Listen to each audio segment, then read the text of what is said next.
Chapter 1 A Lonesome Childhood. In the workhouse of a parish in England, on a date long forgotten, a baby boy was born. His mother died in childbirth. His mother was so young and pretty. "Who was she?" asked the doctor. "I don't know," replied the nurse. "Someone found her lying in the street last night and brought her inside. She must have walked a long way because her shoes are all worn out. But no one knows where she came from." "I guess she isn't married," said the doctor. "There's no wedding ring on her finger." With that, the doctor left the baby in the care of the workhouse people who looked after orphans, such as that baby who was named Oliver Twist. He was a year old. Before he was a year old, Oliver was sent to another workhouse. He spent the next 8 years with 25 other children. Some were troublemakers, and some, like Oliver, simply had no parents to take care of them. Mrs. Mann, who ran the workhouse, received money from the parish to buy food and clothes for the children. However, she kept most of the money for herself.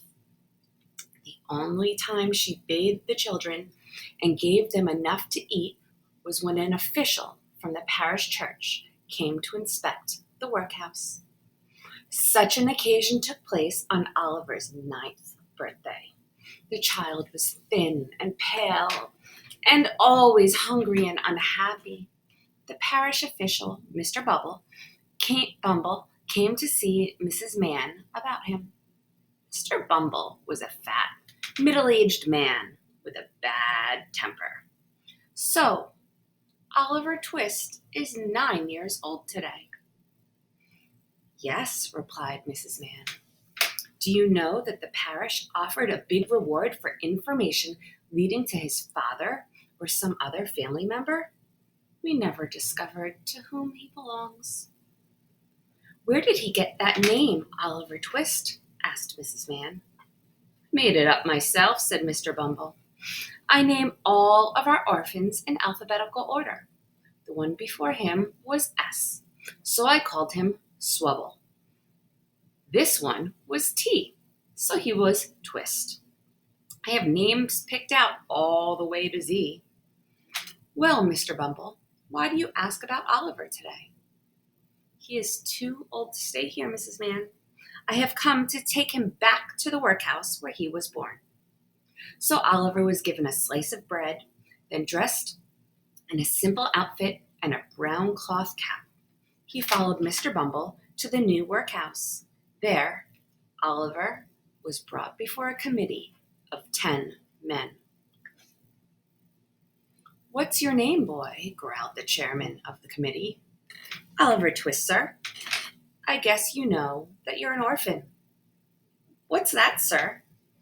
"That means you have no mother or father and have been raised by the parish." Oliver began to cry. "Stop crying," ordered the chairman. "You should say your prayers and thank the good people of the church who feed you."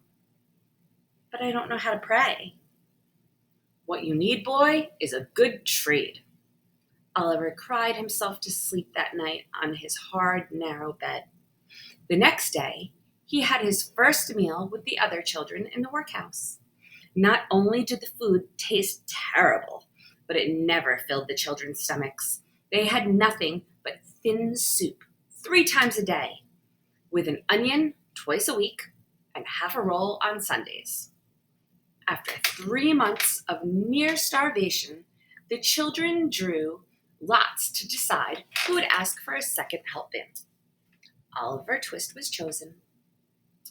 Oliver picked up his empty bowl and went up to Mr. Limbickens, who was serving supper. "Please, sir, may I have some more?" the boy whispered. "What did you say?" roared Mr. Limbickens, who could hardly believe his ears. "I would like some more supper." Mr. Limbickens screamed for Mr. Bumble. "That child will come to no good," said Mr. Bumble. "Put him in a room by himself. That will teach him to ask for too much to eat." The next morning, Mr. Bumble posted a sign outside the workhouse.